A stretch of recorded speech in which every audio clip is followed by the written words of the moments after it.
Welcome to Dodgers Daily. Casey Porter here. So glad you decided to tune in. We have a very, very, very special guest with us. Pitching coach in the Dodgers organization, was with AA Tulsa last year, Durin OLinger. And hey, coach, I checked just this morning. It is the year 2024, and I have it confirmed. You did indeed touch the bag at first base to get Michael Busch out to end that regional. It has been confirmed again in 2024. That is true. There's photo evidence of it and all. Okay, awesome. So you were with AA Tulsa last year, you were with Rancho the year before, and you've done a lot of work in the system all the way up and down. First of all, I want to talk about your manager, Scott Hennessy. He beat cancer this year, so that was the best part of this year, no doubt. No question. And Henny is an unbelievable person, and there's no question that everybody in the org knew that he was going to beat it. And just to see him come back at the end of the year and coach third base, it just fired the entire team up, and it's just it epitomizes who Scott Hennessy is. I've talked to him multiple times this offseason, and I'm fortunate enough to get to know him personally and get to be back on staff with him again this year. All right, that's fantastic. And Juan Apodaca, I know there were maybe some rumblings that the Dodgers were going to send down some roaming coaches to help you guys out and to kind of, keep things going at Tulsa, but he did such a knockdown, drag-out, awesome job that wasn't needed. I mean, he was the leader that you guys needed, wasn't he? Yeah, and it was a seamless transition just because Oppo was already there as the bench coach and he had taken reins on the positioning. So, when Henny had to step out for a little bit, it was easy. Oppo just stepped right in and did exactly what he needed to do. And I know him and Henny talked all the time. So Henny wasn't there, but he was still there. And that everybody was always thinking about him. By the way, Apodaca's son, he's about like 10 years old. I know he gets to come with him in the summertime games when he's not in school. Saw him take some BP in Wichita. That little dude's going to be able to bomb someday, isn't he? He's got an unbelievable swing, and he always has a ball in a catcher's mitt in his hand. So, he loves baseball. It was really cool getting to be around him and seeing him interact with the players. And I know that it was sad when he had to go back to school. Yeah, no doubt. One of the greatest parts of the Dodgers, I say this about their players and their managers as well, just absolutely no ego whatsoever. Everybody's in it for the best of everybody. So, hey, you have co-pitching coaches. The Dodgers went to that a couple of years ago. You and Ryan Denick got to work together. Denick is just simply fantastic. So, first of all, talk about him and what that working relationship was like as you two both tackled so much talent as far as the pitchers went. Yeah, I don't think I can put into words how much Denick means to me personally. Me and him are extremely close. I was lucky enough to work with him in Great Lakes in 2021, the first year after COVID. And, we developed a very strong working relationship. We play off of each other really well. And I think the players respond to both of us. So it makes everything easy. And then, it also helps when you're surrounded by so much talent as we are up and down the system with the Dodgers. We're extremely fortunate to be in the position we're in, both at the big league level and on the farm. But Denick is going to do a lot of really great things. He kind of is a unicorn. He played in the big leagues. He knows how to code. He understands biomechanics at an extremely high level. There just isn't really any weaknesses that Denick has. And I've personally learned almost everything from him after being with him in 21 and again this past year. So I owe a lot of my successes as a coach to him. Awesome, man. And then also one really cool thing about it is you guys up and down the system, the pitching coaches have all worked together. Of course, you do in spring training at the complex, but even like at Rancho and on different teams. So the handoffs, like say from Great Lakes to you guys, I talked to DA Dave Anderson just a couple of weeks ago. They're just absolutely seamless, aren't they? They are. And it's exactly what you said. It's top down, and I can go into a 30-minute conversation about how close David and I are, and the same thing with Coyne and I. And it makes it really easy for us. Like I said, we're extremely fortunate with the amount of talent that we're surrounded with and how hard each guy works because they all really want to make an impact at the big league level. But Coyne does a great job in Rancho, and then in Great Lakes, David does an unbelievable job. We got multiple people from him this past year, and it was a plug and play because of how well they were coached there and how well they've been developed in understanding their arsenal and knowing what kind of pitcher they're going to be. And, obviously there's going to be some bumps along the road whenever you go to a new level, just dealing with a little bit more talent in the opposing lineups, but they're so well coached in the handoffs, and the information is so well done throughout our system that it makes our job so much easier when we get these guys. I say this all the time. You got to see it this last year. Is AA the toughest jump in the minor leagues? It is a lot harder than when I was in Rancho the year before, just because the lineups become a lot more complete. You get to see so much talent on the other teams, and these guys they're budding stars, and you see guys that are going to be impact big league players for these other organizations, and you see them at a juncture in their career where they're like extremely close and trying to figure out how to get them out. Like I know we saw Evan Carter this year when we were in Frisco, and on paper, he was like, oh, this guy's an unbelievable player. And then you see him in person, like, okay, he's even better than I thought he was going to be. It's a really cool level, just because there's so much talent, and it's so deep that there aren't as many holes to exploit in opposing lineups. And the same thing with the guys on the mound that we're facing as well. And never a dull moment, because it seems like your roster is changing by the day. It is. But that's the best part of the job, right, is to see these guys either get traded or move up to AAA in the big leagues. Getting to see Emmet and Kyle make their debut last year just makes the job worth it. And just to see these guys kind of progress in their career, it doesn't matter the influx of players that we get. And, our job is simply to get them one step closer to the big leagues and help our big league team win a World Series. So, it's the state of the roster is what it is, right? That's the minor league system, no matter what level you're at. But it's really cool to see how close these guys actually are. You put together a couple good months, and you never know where you'll be at the end of the year. You mentioned Kyle Hurt and Emmet Sheehan. They made their major league debuts, and Emmet actually he's the second guy in consecutive years that actually went straight from AA Tulsa to the major leagues. Michael Grove also did that as well the year before. So let's start with Kyle Hurt. I know Dodgers fans are super excited about him. Why should the Dodgers fans be that excited about Kyle Hurt? Well, when a guy has two 80-grade pitches, it's pretty easy to get excited about him. The fastball explodes. It's up mid to upper 90s, and it just has a propensity to miss bats. It carries well through the zone, and then not to mention his changeup. He is able to split the zone vertically so well that you have to basically pick which one you're going to sell out for, and when he throws the other one, you look terrible. And that's what we saw in Tulsa this year. And even when he went up to OKC, he continued his great streak. He has some of the best swing and miss stuff I've seen. And just to see how it translates to other opposing players, like they just walk back to the dugout and they're like, I have no chance of hitting that changeup. And I'd be remiss to not mention the fact that he also has two above average breaking balls to go along with the fastball and changeup. He's going to excel in any position that he gets put in, whether it's bullpen, starting rotation. There's no telling how good he can be. And to see him make his debut last year and also face the middle of the Padres lineup and just go 6 up, 6 down was cherry on top for him. Without going into real specific details, I know he mentioned that his key was repeating his delivery. What were some of the things that you did to help him with that?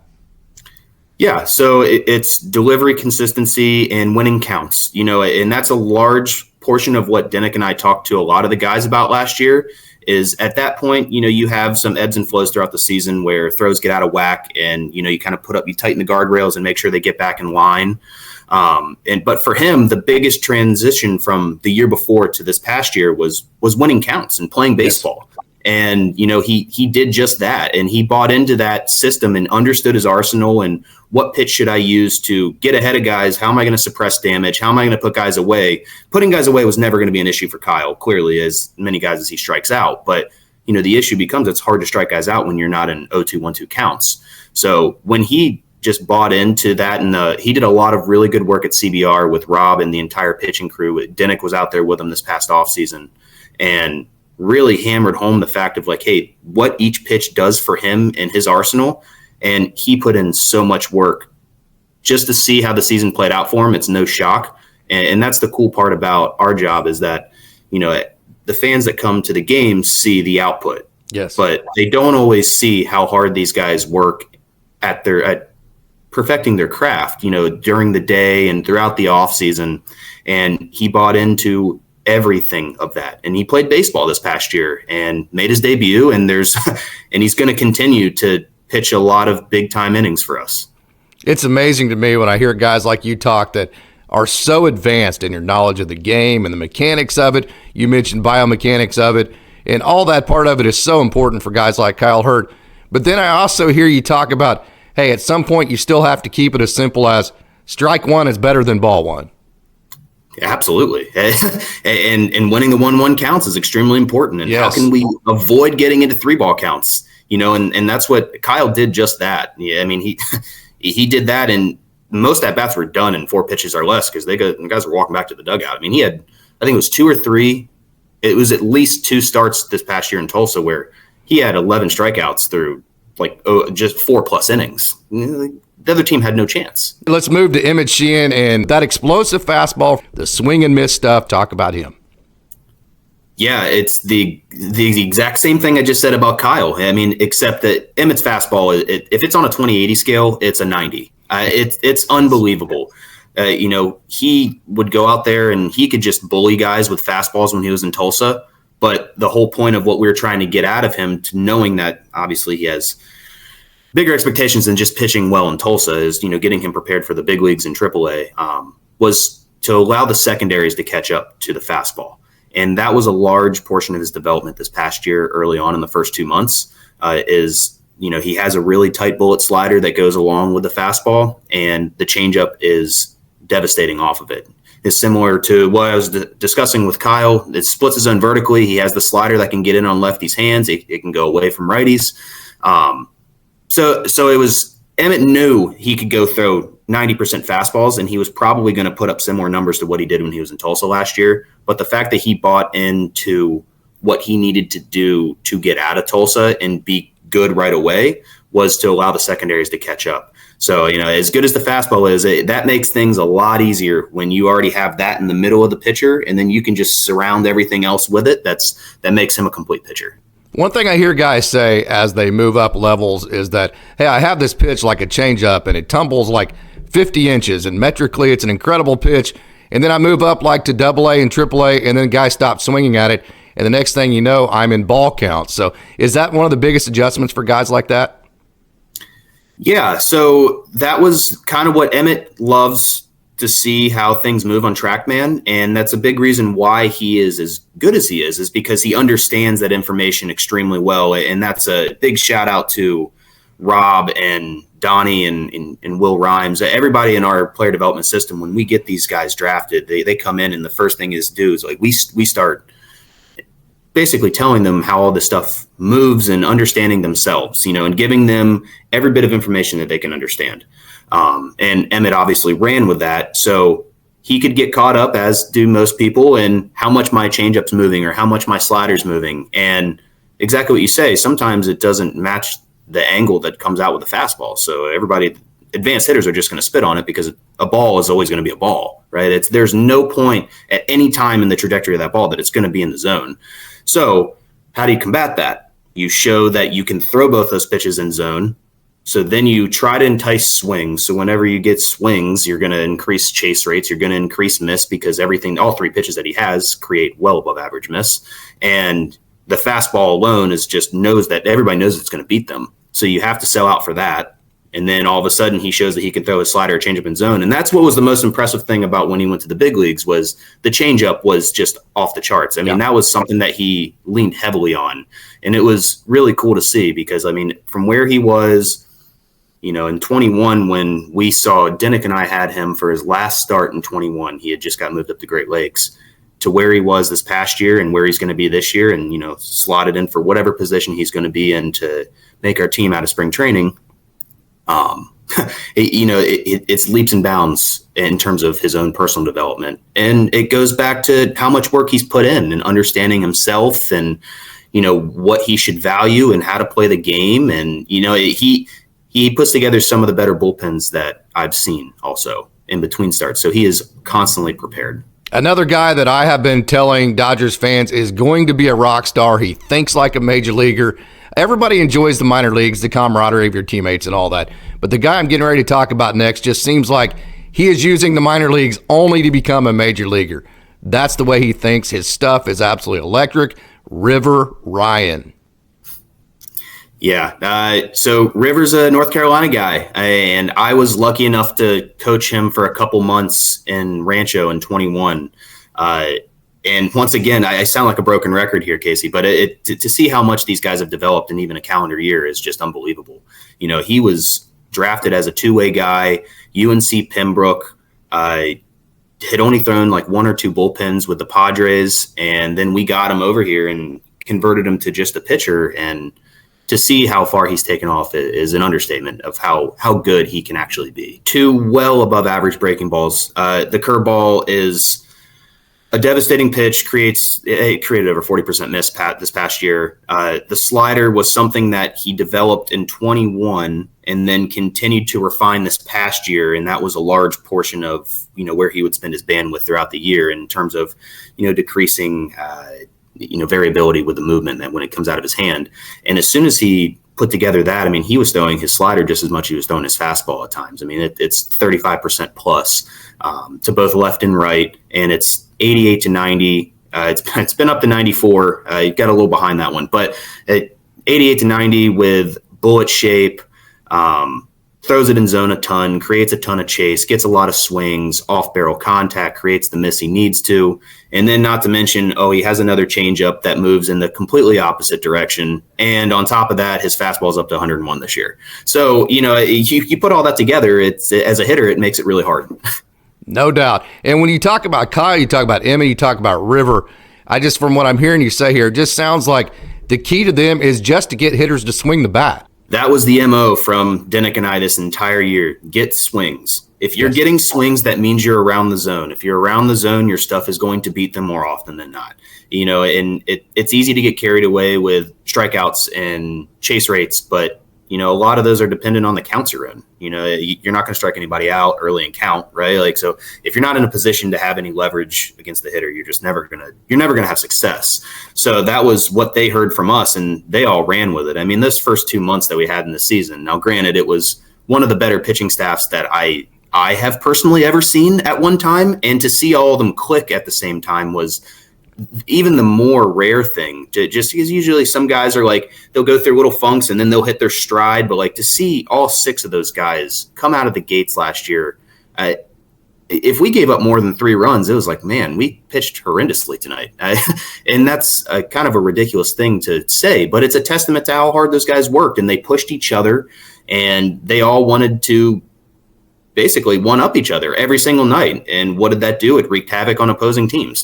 It did. Another guy that I think is flying a little bit under the radar, just an elite athlete. He said himself too, by the way, his wife is actually fiance, I think, actually is a better athlete than him. And hey, it didn't always show up in the box score. And that's the beauty of minor leagues. And I try to tell people this. Don't look at a box score and evaluate guys on this. They're working on this. They're trying to make a transition here. So it doesn't, the adjustments they're making don't always show up as far as the statistic goes. Ben Casparius, I felt like at the end of last year, he's throwing better than he ever had. Yeah, I completely agree with you. So once again, I was fortunate enough to be able to coach Casparius for the first half of 2021 in Rancho. Went up to Great Lakes the second half last year, endured some hardships for sure. Growing pains, right? That's kind of expected for everybody. And then he went back to Great Lakes this year and absolutely dominated the league, got up to us really early on in the year, and was a seamless fit for us. Exactly what you said. You can't compare how people are doing just on how many runs they're giving up and how many innings they're pitching. A lot of these guys are on extreme pitch counts, number one. So their ups are going to be extremely limited just from a workload aspect. But on top of that, Casparius really hit his stride the last month and a half of the year. And then he carried that over into the fall league. And it was awesome to see him get the opportunity to go pitch in the fall league. He very well deserved it. But once again, he has a fastball in the mid-90s, was up to 98 this past year, which was a PR for him, which was cool to really see, especially being at the end of the year. Didn't miss a single start last year.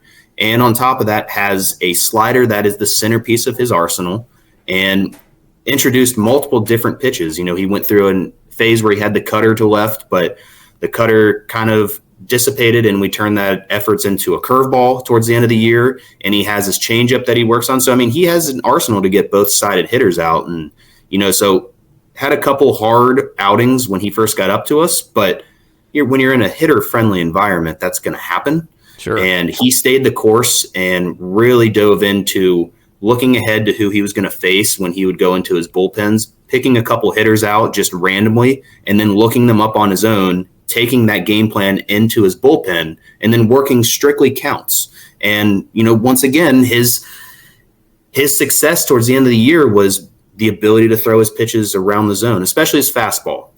His fastball control got a lot better throughout the year. And on top of that, he started increasing his velo, which whenever you're starting to throw harder, you're going to increase your margin of error regardless of the impact. So does that give you more confidence to throw your fastball in the zone when you get that more margin for error? Absolutely. Yeah. And on top of that too, so like his fastball is almost a complementary piece to what his slider does. He's a little unique in terms of, we talked about Emmet, who is, fastball centric.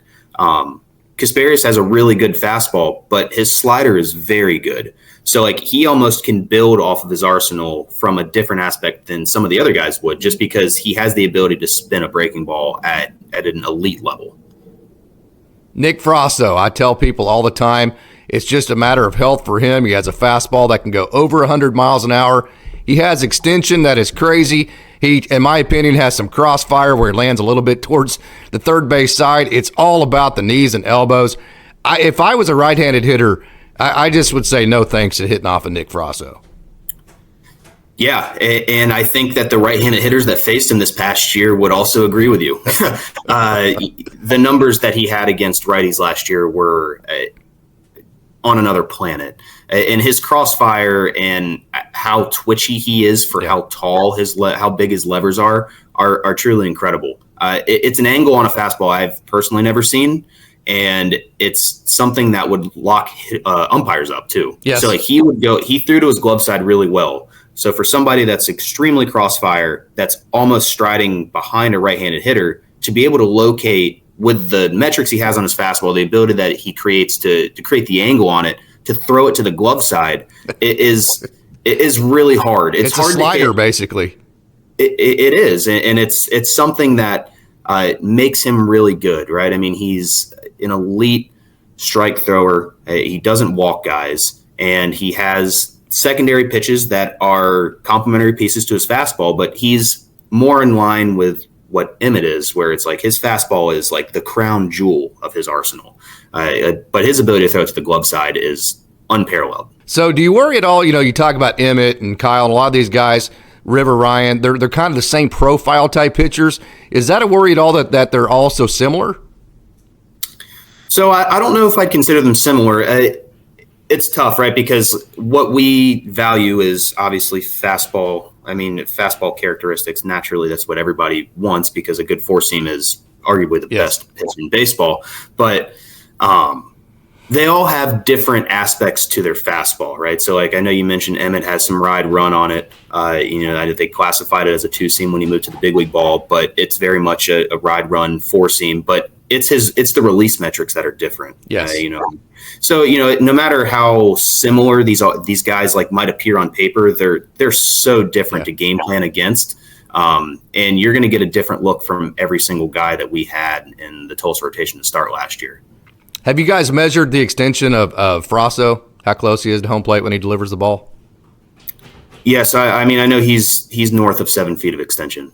Good grief. Holy smokes. Wow. Yeah. Yeah. So, and then on top of that, the angle that he's creating it profiles itself as a very good fastball. Okay. Kendall Williams, we talked about a lot of these guys being similar. Kendall brings you a lot of uniqueness because he has that split finger fastball. He's got a lot of downhill to him. So talk about Kendall. I know he made it up to AAA at the end of last year.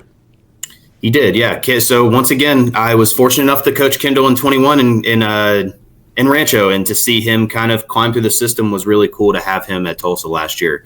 And he hit the ground running when he came to us.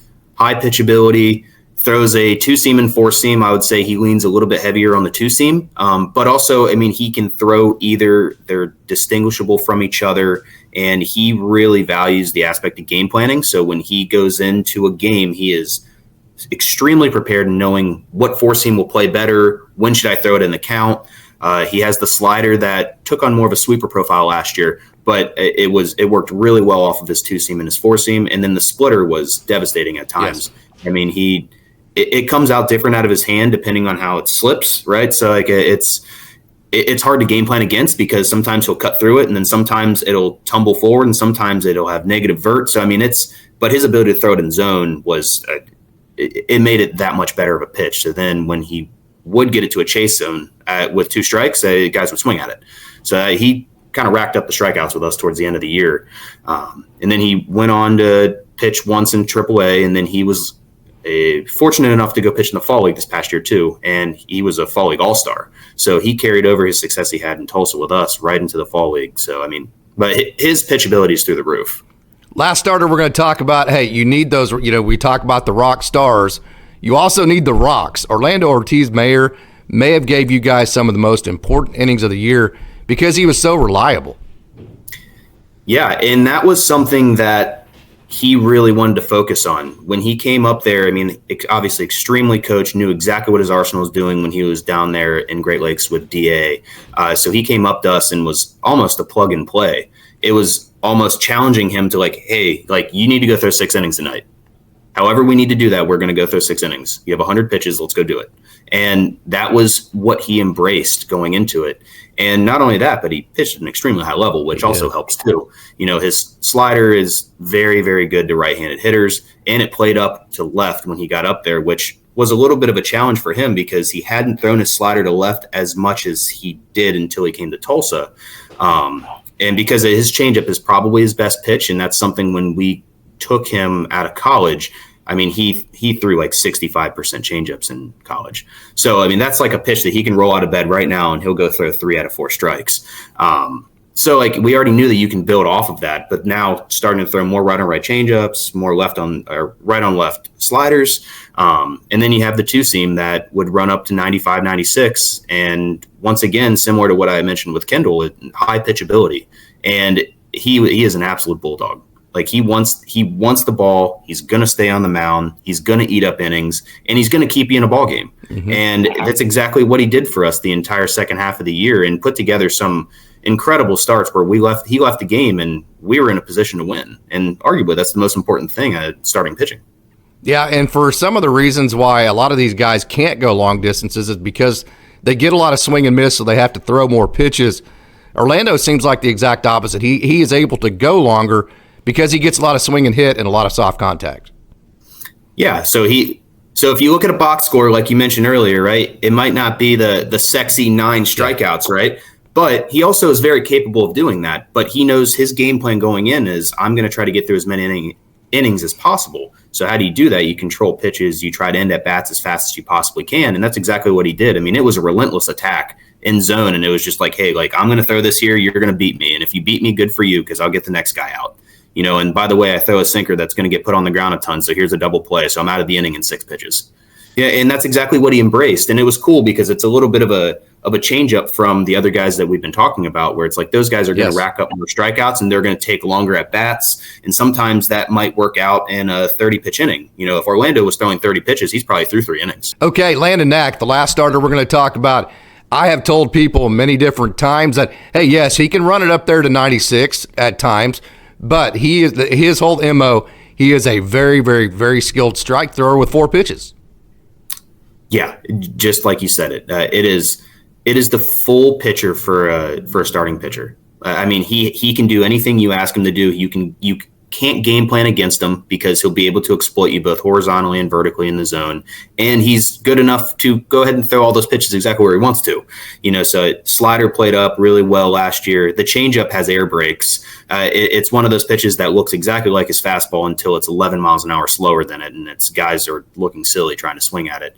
And he throws his 4-seam at the top of the zone. He can climb the zone so well. Yep. And he flips in his curveball in 0-0 counts, early middle counts, and steals a strike, doesn't get a ton of swings on it because it's just a different look.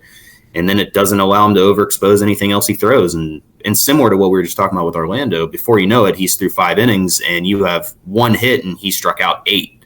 He's another guy that's an absolute bulldog. I know that he had a tougher year in 22, but this past year is just what's going to happen more often than not with him. And I know that he put in a ton of work in the offseason and CBR the year before as well. And I know he's doing that now. I can't say enough good things about Landon as a pitcher.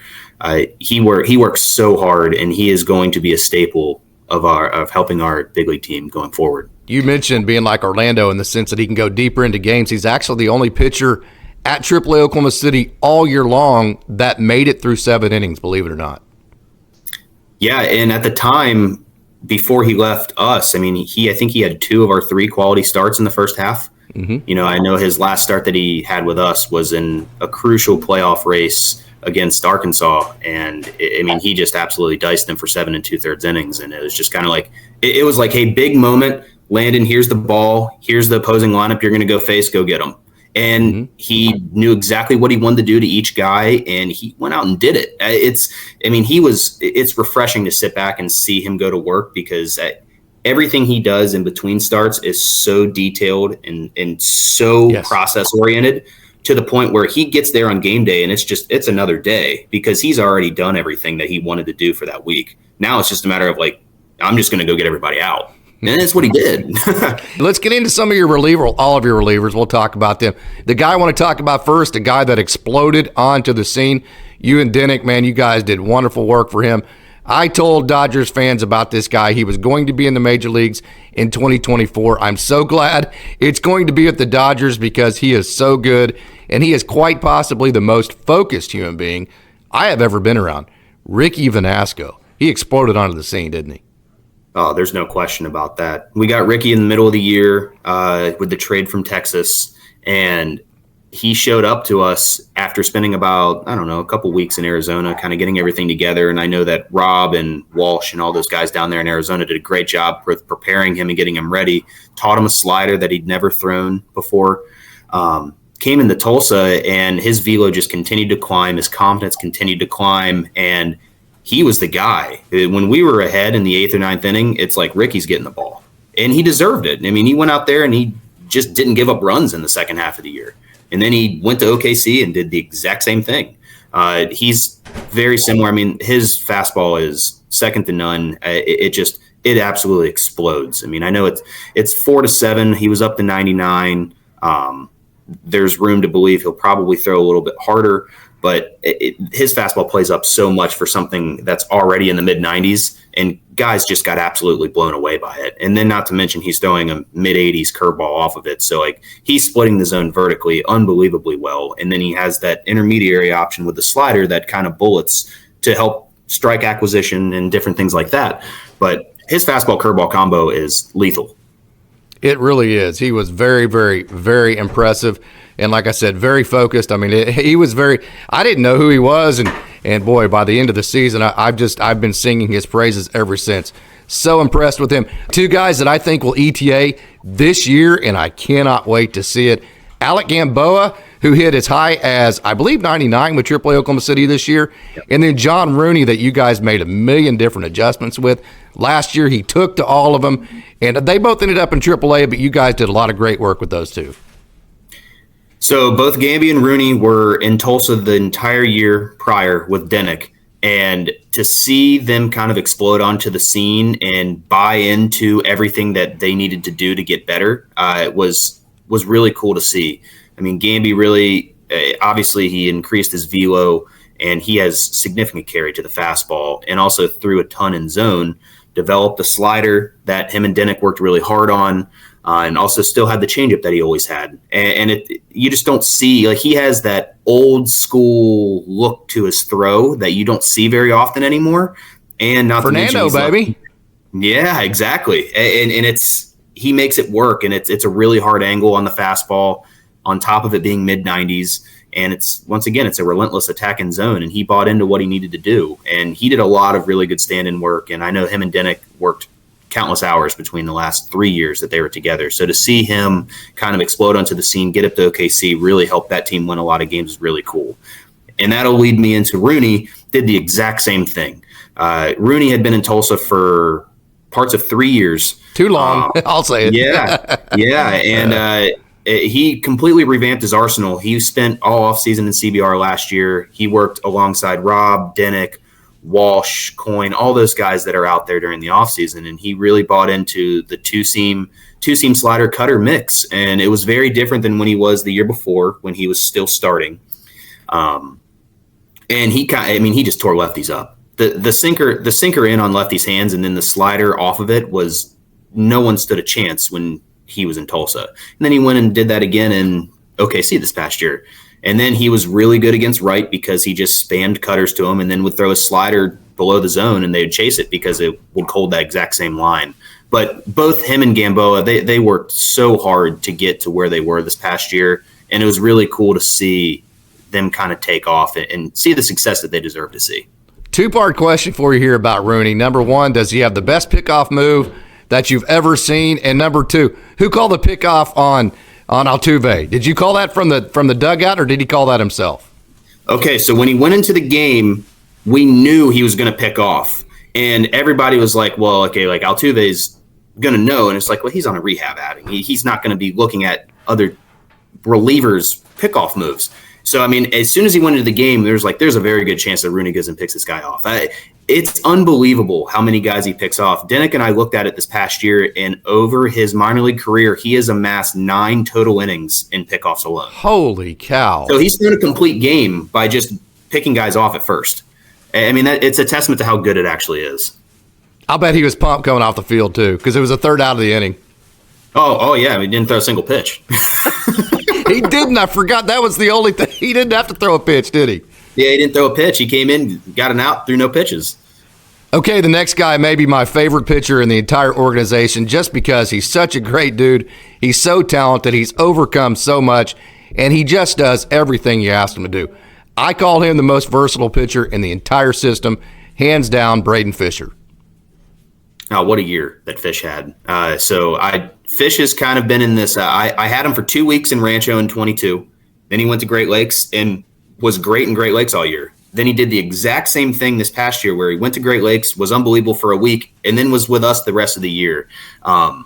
His ability to throw the curveball and slider in zone as high of a percentage that he does is unbelievable. It's nasty, isn't it? It really is. I mean, it's a straight over the top release. And he also throws a mid-90s fastball with extreme carry as well that he doesn't throw very often, but that's just a testament to how good the curveball and slider are. You know, the slider metrically might not look like other sliders that you would see, but it profiles off of the angle that he creates out of the hand. You just don't see it. It just creates empty bats. It's unbelievable. The next guy, one of my favorites too, I actually named a pitch after his high school team, the Conkinators. I know he's so proud of his wonderful high school baseball program back at Key West, the Key West Conks, and that would be Antonio Knowles. This is a guy that when he is in the zone with that slider, he is unhittable.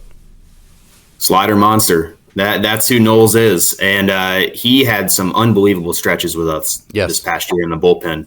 But his biggest development this year, funny enough, was becoming better with the sinker. And he started throwing it more because guys would start to typecast him into like, we're going to eliminate the entire inner half of the plate, and we're just going to sell out for the slider because we know we're going to see a handful of them in that bat. And as good as the pitch is, right, it puts a lot of pressure on being able to throw it exactly where you want it.